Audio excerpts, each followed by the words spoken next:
Ay, Robert, paano to? Ano ba yan?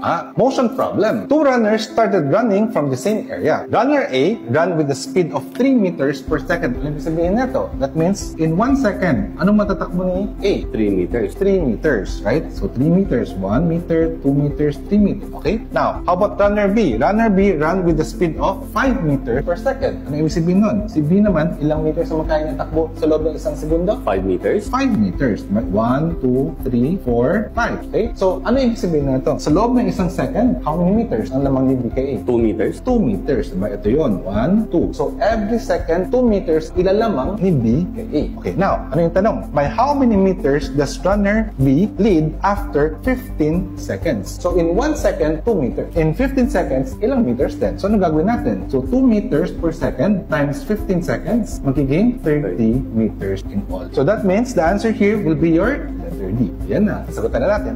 Yes! Feeling ko, papasa na ako ng UPCAT.